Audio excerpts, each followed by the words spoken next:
So this is the third part of our video on energies and solvation. So we're looking at the solution process, how you make a solution, and the energy changes that take place.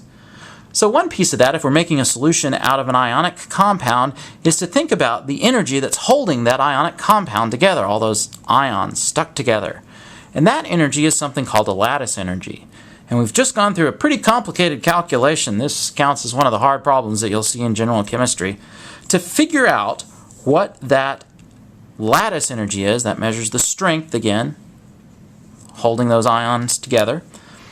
That lattice energy is related to a bunch of other energies that are more easily measured. So now we can calculate what the lattice energy is. So in our last calculation, we did that using this Born-Haber cycle. And we figured out for sodium chloride, it's negative 786 kilojoules. So if you take the sodium cations and chloride anions and you stick them together, you're going to make a lot of bonds, release a lot of energy. How much? 786 kilojoules. So a whopping amount of energy. So it turns out that the solubility of ionic compounds is pretty closely related to lattice energy. So let's look at solubility and U.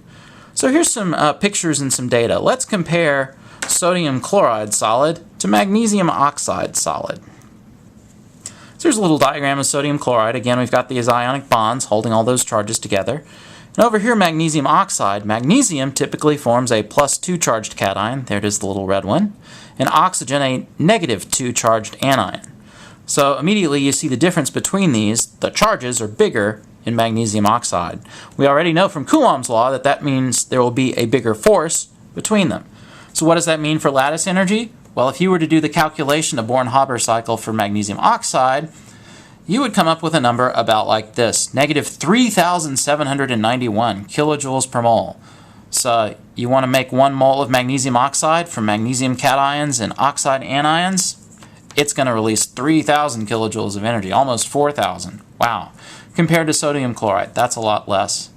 Let's look at some other data. This is solubility data. So we know that solubility depends on temperature. So, if you want to get something to dissolve, you heat it up. That usually helps. So we have to tell people what temperature we're at when we're trying to dissolve this stuff. So we're going to look at the solubility of sodium chloride in 100 milliliters of water. And it turns out that 35.9 grams is all you can get to dissolve in 100 milliliters of water at 25. Any more than that is going to sink to the bottom and not dissolve. So that's what we define as the solubility of sodium chloride. And when we get to this level, we say we are at saturation, or that our solution is saturated with sodium chloride. So when you've dissolved 35.9 grams of sodium chloride in 100 milliliters of water at 25, you are saturated. Now let's look at the solubility for magnesium oxide. 0.0086 grams per 100 milliliters. Wow, that's way less. Well, that makes sense, right? So look at the lattice energy. The water that's trying to pull these ions apart has to overcome this whopping big lattice energy to do that.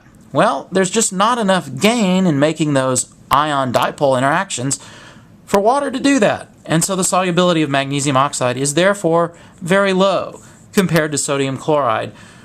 The lattice energy is much smaller. So as lattice energy goes up, solubility in water will decrease.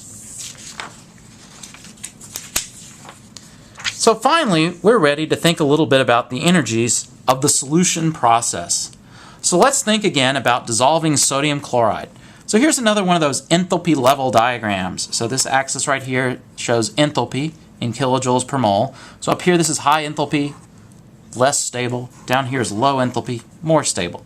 So we start out with sodium chloride solid. Right here, let's say it has this enthalpy.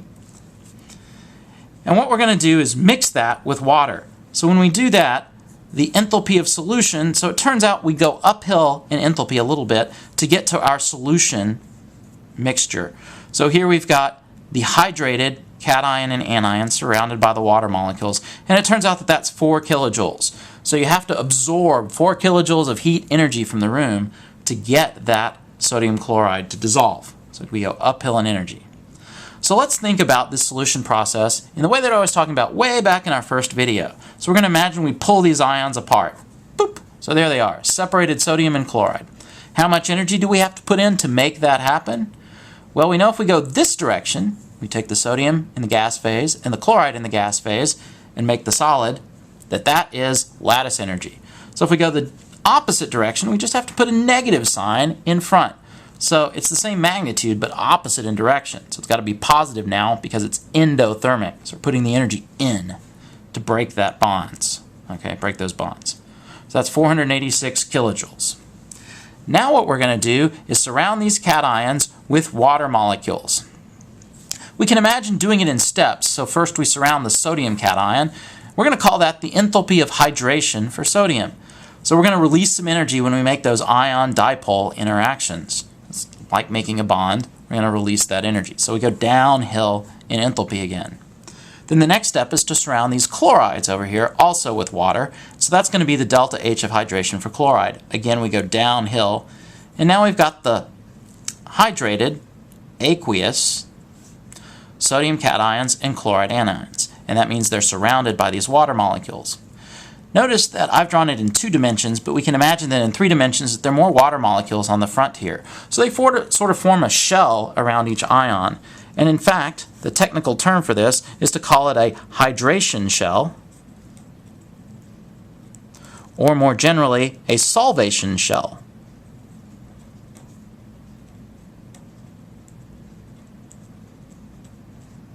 You only say hydration when the solvent is water, but if you've got some different solvent like methanol or hexane, then this would just be the solvation shell, and you wouldn't call this hydration, you would call it solvation, which is different than salvation. Okay, so make sure you don't make those spelling errors.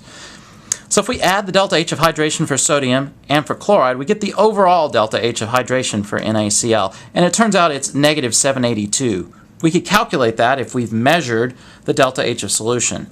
Again, I told you that this is easy to measure in a calorimeter. This one we had to do the Born-Haber cycle for, and by difference we can figure out what the hydration energy has to be. Through careful experiments, you can actually separate the delta H of hydration for sodium and the delta H of hydration for chloride. So we can do special calculations and special experiments to figure out what those are. Let me show you a table of data that comes from your book, and we'll make one last conclusion on all of this. So this is table 11.3 from your textbook. I don't know how well you can see this, but you can go and check it out. So this gives us, for the different cations and the different anions, what their delta H's of hydration are in kilojoules per mole. So one thing to look at are some trends. We want to see some trends. So here are cations. Here are some other cations. So notice one thing that's important. When you have big charges like +2, your delta H of hydration is really negative. It's a big magnitude compared to the +1 cations up here. Same thing over here. We don't have any -2s, but oh yeah, here we do. Here's a -2 charged sulfate, -2 charged anion. And notice how much bigger its hydration energy is compared to the others. Now let's look at some other trends. As we go from lithium, sodium, potassium, rubidium, cesium, we're going down a group on the periodic table. Notice what happens to the hydration energies. They get less and less negative, meaning that you release less and less energy when you make those ion-dipole forces. Well, that makes sense. Cesium cation is a much bigger cation than lithium. I'll draw a little tiny atom with a little plus charge in it. For that reason, when you bring a water molecule up next to this cation, there's a water molecule. Boop. Better draw my hydrogens in there. So there's the oxygen. Here are the 2 hydrogens stuck on. All right. So there's a water molecule. So now the distance between them is going to be much larger than the distance between this lithium cation and a water molecule. So just like we've seen with Coulomb's law, distance matters. So here you can get really close to that charge, and so you're going to release more energy. Here you're further away, so you release less energy. That bond is less strong. We see a similar trend over here with the anions. So we know that iodide is a much bigger anion than fluoride. So again, we see the trend that as the anion gets bigger, the amount of hydration energy gets less. You release less energy. It becomes less negative. Okay, so you release less energy by hydrating those anions. So that's a little bit about energy changes that take place during the solution process. See, there are lots of pieces that have to come together to think about all this.